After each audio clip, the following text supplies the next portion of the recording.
हमसे उपवास नहीं हो पाते। बहुत सारे लोग ऐसे जो खाने वाले जो है ना, जहाँ पे दिख जाता है।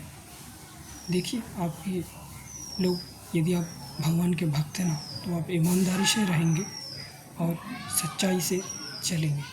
क्या होता है देखिए, जब आप लोग भक्ति करना चाहते हैं ना, तो हो सकता है आपके सामने 20-30 प्रकार का खाना आपके सामने रख दिया जाए, तो आपका मन तो वैसे ही चंचल है, वो तो खाना की तरफ जाएगा, ना कि भक्ति की तरफ। तो यह भी एक भगवान की परीक्षा है आपके लिए कि आप कहाँ जाते हैं, आप खाना चाहते हैं या फिर भगवान की भक्ति चाहते हैं। मेरे साथ भी ऐसे ही हुआ शुरुआत में। जब मैंने भक्ति करना प्रारंभ किया, तब मेरे जीवन में भी ऐसा ही आया कि अगर आप खाना को चुनेंगे या फिर भगवान को।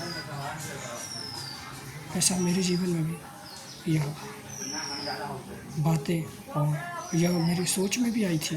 जब शुरुआत में मैंने भक्ति करना प्रारंभ किया था, उसी समय में जो है आया था कि क्या मैं खाना को चुनूँ या फिर भगवान को। तो मैंने भगवान को चुना और जो नियम परिच थे वो करना प्रारंभ किया। देखिए, आपके जीवन में भी ऐसा आ सकता है। जब आप भक्ति करना प्रारंभ करेंगे, हो सकता है आपके सामने रख दिया जाए 20-30 प्रकार का खाना, तो आप तो उसी तरफ चले जाएंगे। आपका मन तो चंचल है ना, तो आपका मन तो लालच में चला जाएगा उधर। तो आप फिर आपसे नियम परिच कहाँ होंगे। फिर आप ये सोचेंगे कि आज खा लेता हूँ, कल से करूँगा, आज खा लेता हूँ, कल से करूँगा। ये रोज़ और वैसा ही आपका चलेगा। प्रतिदिन आपका वैसा ही होने वाला है। जैसे आपका मन जो चाहता है ना कि आज खा लेता हूँ, कल से नियम करूँगा, आज खा लेता हूँ, कल से करूँगा, इस प्रकार का मन आपका चंचल आपको रोज़ गिराता रहेगा। इस बात को आपको ध्यान रखने योग्य बातें हैं। ये आपके लिए बातें हैं, ये आपसे नियम नहीं हो पाते हैं, इसलिए मैं आपको बता रहा हूँ। आप लोग जो है जितना सात्विक रहने की कोशिश करेंगे, ब्रह्मचर्य रहने की कोशिश करें सर्वप्रथम। देखिए, आज के ज़माने में ब्रह्मचर्य रहना काफ़ी मुश्किल है, लेकिन जो लोग नियम संयम से रहेंगे, जो लोग खान पान ठीक कर लेंगे ना, उनके लिए रहना कोई बड़ी बात नहीं है। जब आप खान पान संयम आप कर लेंगे ना, नियमित कर लेंगे, संयमता से आप जब रहेंगे, अपना भोजन जब आप कर लेंगे नियमित, तो संयमित कर लेंगे जब अपने आप को, भोजन को, तो फिर आप रह सकते हैं, संयम में आप लोग रह सकते हैं। कोई बड़ी बात नहीं है आपके लिए ब्रह्मचर्य रहना। लेकिन लोग देखिए, खान पान जब आप अपना जब गंदा कर लेते हैं ना, तो फिर ब्रह्मचर्य भी आप रह नहीं सकते। देखिए, भगवान का जो भोजन है ना, वह सात्विक भोजन है।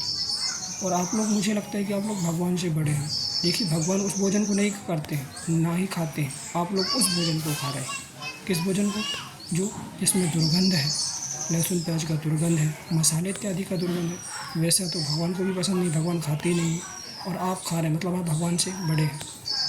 या फिर आप चाहते हैं कि भगवान से भी हम, आप सोचते होंगे कि हम भगवान से बड़े हैं। देखिए, भगवान तो उस भोजन को खाते नहीं, बनाए तो आपको भगवान नहीं है, और आप खाते कैसे भोजन है? गंदा भोजन को। भगवान वैसा भोजन को तो पसंद ही नहीं करते, खाते ही नहीं हैं। तो आप फिर आप खा कर आप क्या बन जाओगे और क्या कर लोगे आप? मुझे ये बता दीजिए, कर क्या लोगे आप खा के? जो लोग समझ जाते हैं ना, तो वो उन्हें उनकी बुद्धि दिमाग में ना बातें बैठ जाती हैं। जो कुछ समझाया जाता है, जो कुछ भी समझाया जाता है, उनकी बुद्धि दिमाग में बैठ जाता है। आपको पता ही है भगवान को कैसा भोग लगता है। सात्विक खाना भगवान का ही खाना है। भगवान खाते हैं ना सात्विक भोजन, जो नियम परहेज है। सात्विक किसके लिए है? वो नियम परहेज नहीं है, वो भगवान के ही भोजन है। उस प्रकार का ही भगवान को पसंद है भोग, और भगवान भी वैसा ही भोजन करते हैं। लेकिन आपका भोजन तो अलग है। आपको नॉनवेज खाना है, आपको लहसुन प्याज वाला खाना है, तामसिक भोजन आपको करना है। ये भोजन तो भगवान के है ही नहीं, और आप उसको खा के आप भगवान की भक्ति करना चाहते हैं, तो फिर पॉसिबल नहीं है भक्ति करना। कैसे पॉसिबल होगा? भगवान उस भोजन को करते ही नहीं है। उस भोजन को खाने से आपकी जो तामसिकता है ना, वो बढ़ेगी। आप में तामसिकता आएगी। आप सात्विक कैसे होंगे? सात्विक हो ही नहीं सकते आप, तो भक्ति कहाँ से बढ़ेगी? भक्ति आएगी ही नहीं। कैसे भक्ति करेंगे आप? भक्ति आएगी ही नहीं जब आप अपने आप को सात्विक नहीं बनाएंगे।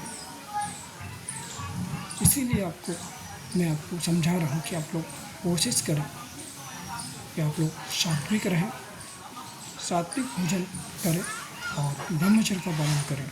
देखिए, जब आप सात्विक रहेंगे तो ब्रह्मचर्य अपने आप ही आपका पुष्ट होगा और आप रह पाएंगे। विश्वास करिए, निश्चित ही आप पर कृपा होगी और आप लोग नियम कर लेंगे, फिर चमत्कार होना ही होना है। निश्चित ही चमत्कार जीवन में होगा ही होगा। समझ गए होंगे। जय श्री राम, जय हनुमान जी।